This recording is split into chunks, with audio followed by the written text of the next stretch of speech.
Hola, soy Mimi, soy la hija de Carlos Roume. Acá estamos en una exposición en el Museo José Hernández, cuya curadora es Judith Gociol. Judith Gociol lo conoce a Carlos Roume originalmente por su trabajo de historietas y es ella una gran especialista en historieta argentina.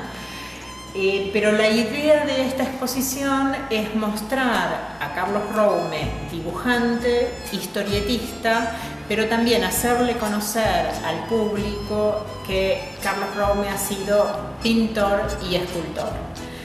Hace acuarelas, óleos, de modo que en esta exposición se puede tener un panorama completo de todas las técnicas que manejó a lo largo de su vida.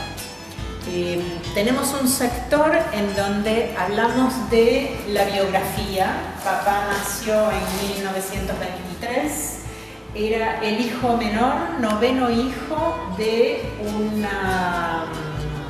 pintor y escultor francés que se había recibido antes del 1900 en la Escuela de Bellas Artes de París y fue su profesor.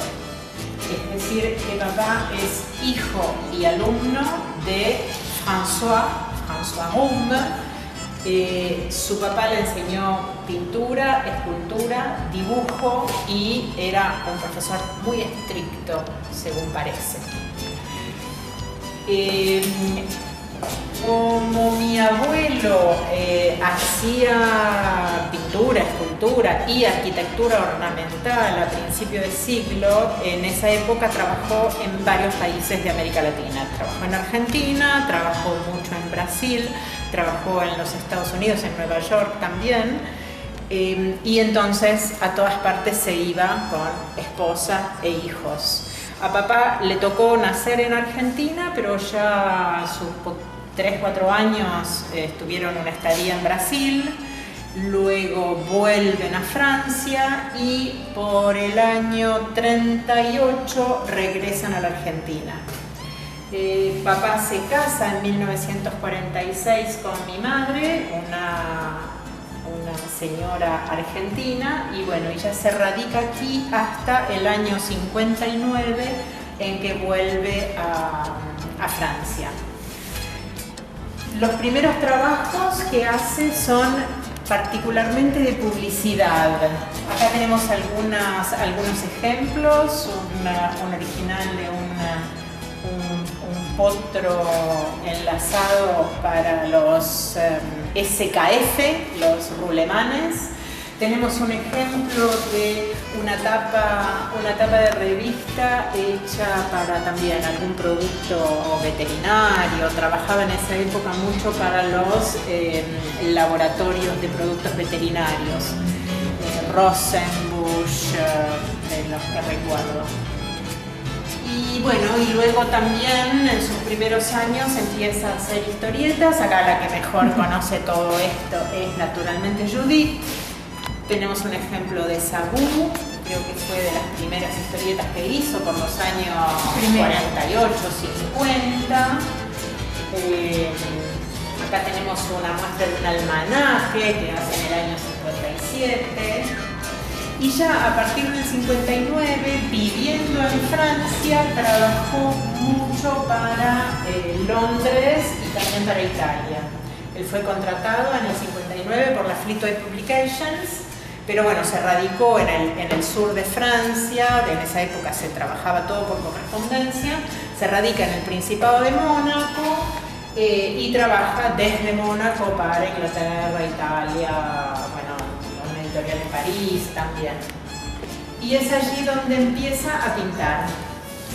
Empieza a pintar y expone así un poco para divertirse en una galería de arte que hay en las terrazas del Hotel de París, y tiene éxito. O sea, el turismo el Principado de Mónaco era por entonces una ciudad de turismo internacional muy rico. Es la época de Reñero, Grace Kelly, Onassis, y empieza a vender.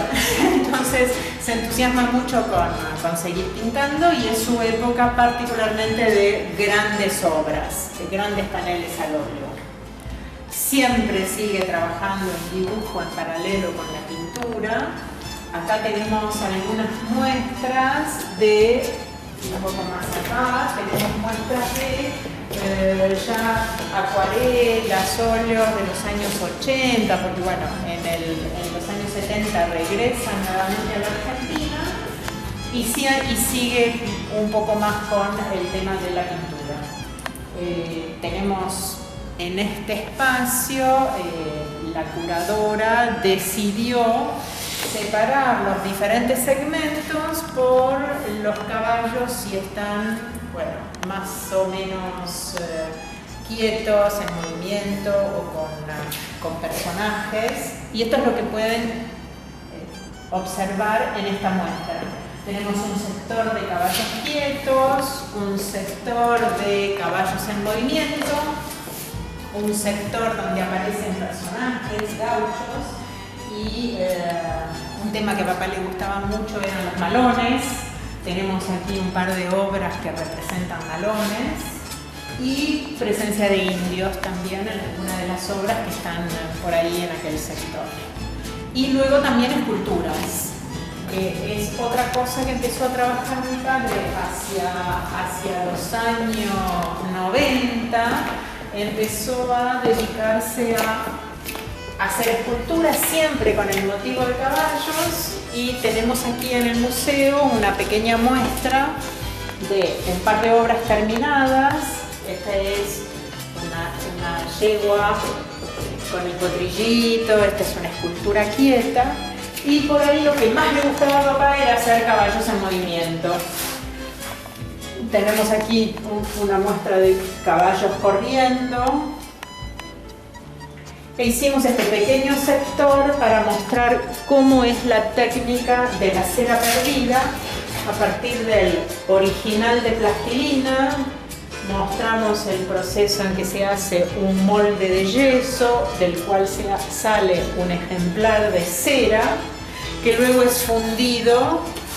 Acá hemos puesto una foto del fundidor, el crisol con el bronce fundido, y todo este proceso que también describimos acá le permite al visitante de la exposición un poco comprender la complejidad que tiene llegar a un bronce, los diferentes pasos. De ahí que, bueno, creo que se puede apreciar el trabajo largo que tiene llegar a una escultura de bronce por esta técnica de la cera perdida. Papá era un admirador y gran lector del Martín Fierro de José Hernández, y en muchas oportunidades en su vida, todo a lo largo de su carrera, lo invitaron a ilustrar Martín Fierro. Siempre lo hizo con muchísimo gusto.